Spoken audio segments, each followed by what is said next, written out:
स्वागत करते हैं आपका हमारे चैनल के अंदर। वीडियो में आगे बढ़ने से पहले मैं नए दोस्तों से कहूँगा कि चैनल को सब्सक्राइब करके लाइक और ज़्यादा से ज़्यादा शेयर कर दीजिएगा। जैसा कि आप जानती हैं कि राजनीति के अंदर हर वक्त जो है तो कोई राजा नहीं होता है और हर वक्त कोई रंक नहीं होता है। इस दफ़ा कुछ हालात उत्तर प्रदेश, मध्य प्रदेश और राजस्थान, इस तरह की जो स्थितियाँ बन रही हैं वो काफ़ी कुछ कहती है कांग्रेस को लेकर। दोस्तों मैं बता दूं कि आज हम बात करेंगे इसी तरह से मध्य प्रदेश के राजनीतिक सीमाकरण के बारे में। सबसे पहले हम इस वीडियो के अंदर बात करेंगे आज उज्जैन के उन एरियाज़ के बारे में जहां पर अब कांग्रेस पार्टी का मजबूत दबदबा नज़र आ रहा है। और इस बार जो है तो उज्जैन के अंदर कांग्रेस पार्टी अपने आप को मजबूत करते हुए नज़र आ रही है। जी हाँ दोस्तों, जिस तरह से आप जानते हैं कि आने वाले साल यानी कि इसी साल के अंत तक जो तो मध्य प्रदेश के अंदर विधानसभा चुनाव होने वाले हैं और इन चुनावों के अंदर मध्य प्रदेश के अंदर अगर बात की जाए तो कांग्रेस पार्टी काफ़ी मजबूत समझी जा रही है। इसी ज़िमन में मैं आपको बता दूं कि अगर यहाँ पर भारतीय जनता पार्टी और कांग्रेस पार्टी के बीच में टक्कर होती है तो यहाँ पर कई एक सवाल जन्म लेते हैं। दूसरी तरफ अगर बात की जाए तो कांग्रेस पार्टी का इस बार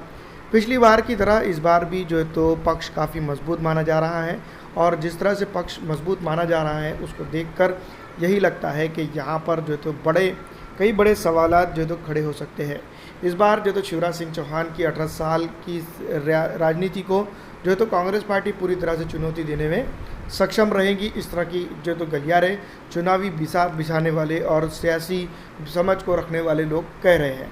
उज्जैन के अंदर अगर बात की जाए तो मैं आपको बता दूं कि कांग्रेस पार्टी और भारतीय जनता पार्टी के बीच में काफ़ी भारी चकल्लस देखने को मिल सकता है।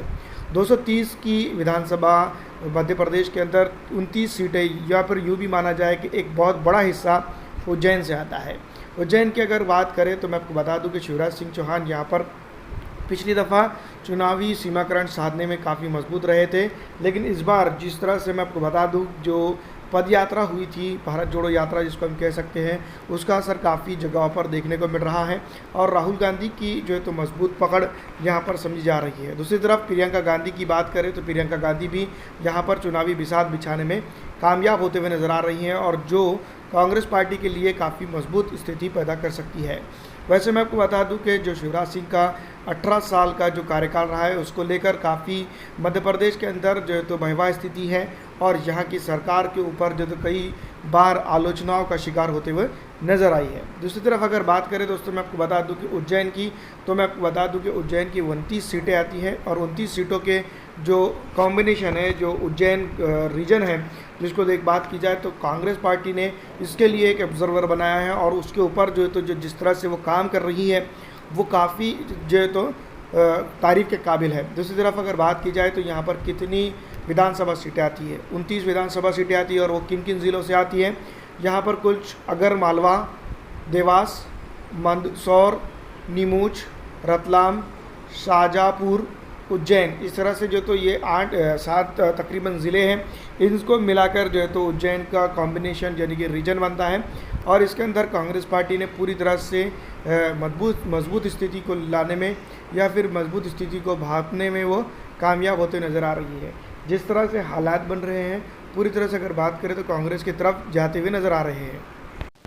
इस बार भी मध्य प्रदेश के अंदर कांग्रेस पार्टी का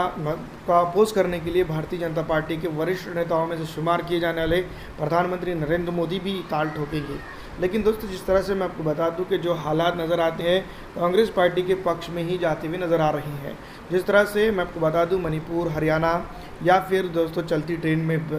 लोगों को मार देना और बहुत सारी ऐसी चीज़ें हैं जहां पर जो तो ये घटनाएं पहले भी होती आई है, लेकिन कांग्रेस के कार्यकाल में जिस तरह से घटना होती थी वो सीधी तौर पर दोस्तों मैं आपको बता दूं कि बाहर से कुछ लोग आते थे और वो अटैक करके चले जाते थे, लेकिन हिंदुस्तान के अंदर हिंदुस्तान के लोग ही हिंदुस्तान की जनता को मार रहे हैं और ख़ास करके एक नारा जो स्पेशली जो दिया जा रहा है वो ये है कि जय श्री राम का। और साथ ही साथ मैं बता दूं कि JSR के नारे के साथ भारतीय जनता पार्टी के नेताओं के नाम भी लिए जा रहे हैं, ये बोल करके उनको आप जो है तो वोट दिया जाए। तो ये सब चीज़ों का इम्पैक्ट आप जनता के अंदर पड़ते दिखाई दे रहा है और यहाँ पर जो तो नुकसान भारतीय जनता पार्टी को हो सकता है या फिर ये सोची समझी रणनीति का एक हिस्सा है या फिर इसको हम साजिश भी कह सकते हैं जो भारतीय जनता पार्टी के खिलाफ है या कांग्रेस के फेवर में है, जो भी हम जिसको भी कह सकते हैं। दोस्तों हम बात करेंगे दोस्तों आगरा मालवा की। तो आगरा मालवा के अंदर जो तो इस बार ऐसी कैटेगरी के लिए ये आगरा अगार जो तो रिज़र्व थी। तो अब की बार भी यहाँ पर जो तो भारतीय जनता पार्टी की जो तो मुश्किलें बढ़ रही हैं। सुन्नेर विधानसभा की अगर बात करें तो यहाँ पर भी भारतीय जनता पार्टी की काफ़ी मुश्किलें बढ़ती हुई नज़र आ रही है। संकाटच विधानसभा की अगर बात करें, ये आती है देवास के अंदर की, यहाँ पर भी भारतीय जनता पार्टी के लिए नुकसान हो रहा है। देवास के अंदर जहाँ पर मैं आपको बता दूं कि डेवलपमेंट के मामले में जो है तो ये अच्छी रणनीतिक तौर पर आगे रही है। तो यहाँ पर जो है कहीं ना कहीं फ़ायदा जो है तो मैं आपको बता दूं कि देवास के अंदर कांग्रेस को हो सकता है इस बार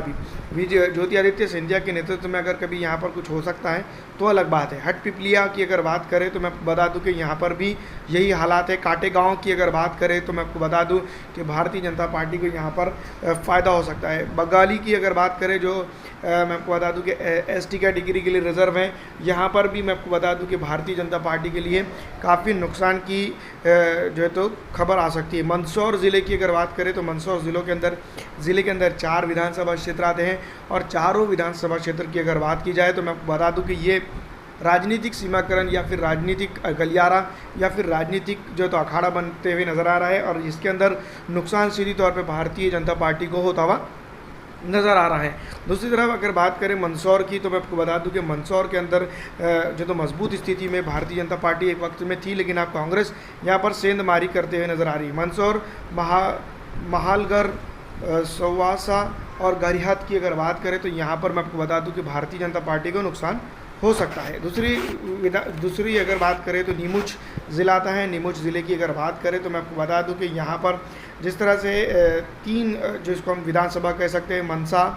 और नीमुच, जवाद, इन तीनों ज़िलों के अंदर जो तो कांग्रेस पार्टी की तौर के लिए जो तो खुशखबरी है इस बार, जो तो जहाँ पर वो अच्छा जो तो अपना वजूद बनाते हुए नज़र आ रही है और मजबूत स्थिति में यहाँ पर वो है। तो यहाँ अगर कभी वो अपने आप को मजबूत रखती है तो ही इसको फ़ायदा होता है, नहीं तो अन्यथा बहुत बड़ा नुकसान भारतीय कांग्रेस पार्टी को यहाँ पर हो सकता है। दूसरी तरफ अगर बात की जाए तो मैं आपको बता दूँ कि रतलाम आता है। रतलाम जो ज़िला है उसके ऊपर अगर बात करें तो पूरी की पूरी सीटों पर इस बार जो तो कांग्रेस पार्टी का काफ़ी दबदबा है, जिसको लेकर जो तो कहीं ना कहीं भारतीय जनता पार्टी के अंदर इसके ऊपर लगातार चर्चा हो रही होगी कि यहाँ पर जो तो कहीं ना कहीं हमें जीत दर्ज करनी है और यहाँ पर की जनता को जो तो भारतीय जनता पार्टी से दूर जाने के लिए रोकना है। इसी ज़िम्मन में अमित शाह यहाँ पर जो तो ब्राह्मण समाज को अपने साथ जुड़ाने की स्थिति में नज़र आते हैं। दूसरी तरफ अगर बात करें जो आखिरी उज्जैन विभाग का उज्जैन ज़िला है, जिसके अंदर मैं आपको बता दूं कि जितनी भी विधानसभा क्षेत्र है, तमाम तर विधानसभा क्षेत्रों की अगर बात की जाए तो भारतीय जनता पार्टी और कांग्रेस पार्टी के बीच में काफ़ी अच्छी जो तो यहाँ पर बैटिंग होती हुई नज़र आ रही है। लेकिन यहाँ पर जिस तरह से पिछली दफ़ा जो विधानसभा चुनाव हुए थे और उसके अंदर जो जनता ने कांग्रेस को वोट दिया था और सरकार भी बन गई थी, लेकिन Bharatiya Janata party backdoor entry की थी, वो काफ़ी नाराज़गी यहाँ पर दिखाई दी थी। आपको क्या लगता है हमें कमेंट करके ज़रूर बताइएगा।